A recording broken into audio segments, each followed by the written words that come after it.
reality of it is that while we do not expect 100% result, we want to see 100% effort. It's something you can say, for example, we're reducing cost of governance. People need to see it. People need to feel it. You know, I'll wait and see how the inflation will come down from 34 to 15%. Because the main driver of inflation, as we know, is food. On the sea rice, coming down from 100 to about 50, beans coming down, all coming down below the minimum wage, then we can begin to say yes. So it is not something you say, it is what you do and what people feel. Governance is about the feeling of the people, not you. Far less than what you spend to go overseas. It will be far less. And I can assure you that visiting the entire Nigeria will not cost up to a third of what he has spent in these 30 trips, just visiting Nigeria.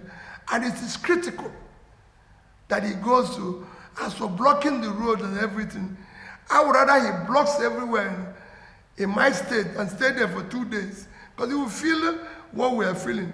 So it's better he goes to Benue, go to Zamfara and block it, but he's there, so he can feel what the average person in Zamfara is feeling.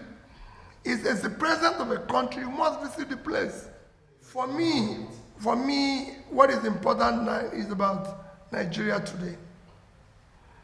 We are so occupied about election, just like we're so occupied about power capture, that we refuse to deal with our issue. We have people who are dying because of bags of rice, half bag of beans. People are dying. We've just lost several people. I was in IDP camp yesterday. I was in hospital yesterday, where we don't have basic things. I'm talking about 2027. That's not what I'm preoccupied with.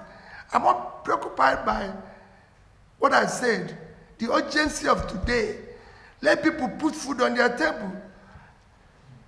Let there be medical care in our primary health care. Well, you know, I want us to sit down one of these days and talk about the opposition and how the opposition will be effective. Our democracy is faulty. It wasn't designed to support the opposition. Oppositions here are actually in difficulty. If I tell you what I face, what I go through, what my family go through, you wouldn't even believe I will still be standing and going around this country. But I've made up my mind that if this is the end, so be it. Because we can't allow the country. It is difficult to be in opposition in this country. Extremely difficult. Because everything is against you. People don't even want to see you. They don't even want to talk to you. I see colleagues that greet them at the airport, they don't even want to reply because they feel they don't want the government of the day to see you or see them greeting you. Your businesses, everything you're involved is being dismantled. That is not a country. We need to show more commitment to the future of our country. None of us is going to live here forever. So we must build a better society for our children. And to build it, some of us will take the risk. That is the part of what Dele and Co. also going through. And not just him, every person, even the oppositions, the local government level, at state level, everywhere, are going through that.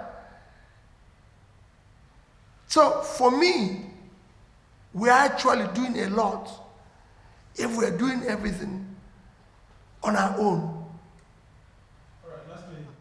There's a lot of stories. I've said it, everybody knows my stand on it. There should be very wide and detailed consultation.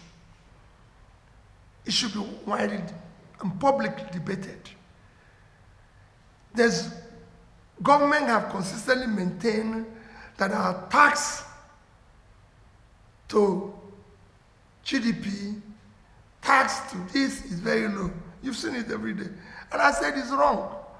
Tax is a function of productivity. The country is unproductive. So are you going to tax 100 million Nigerians that are living in extreme poverty? Are you going to tax those people I saw in IDP camps yesterday?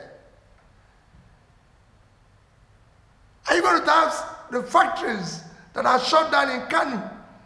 Go to Bompai, go to Shadan 1, Shadan 2. Where are you going to tax?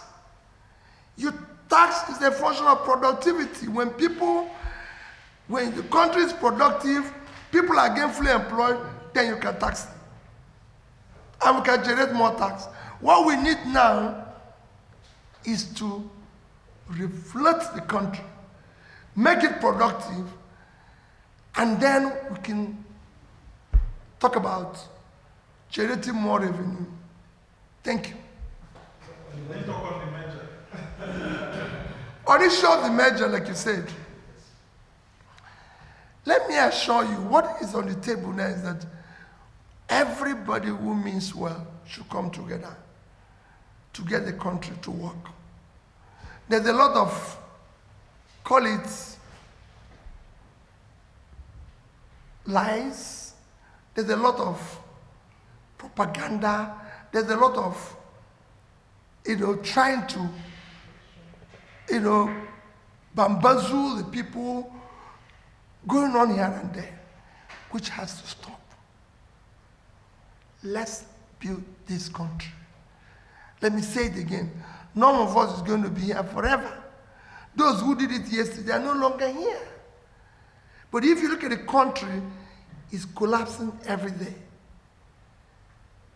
I saw 1,500 kids yesterday, not in school.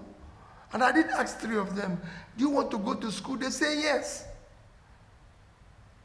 What are we doing?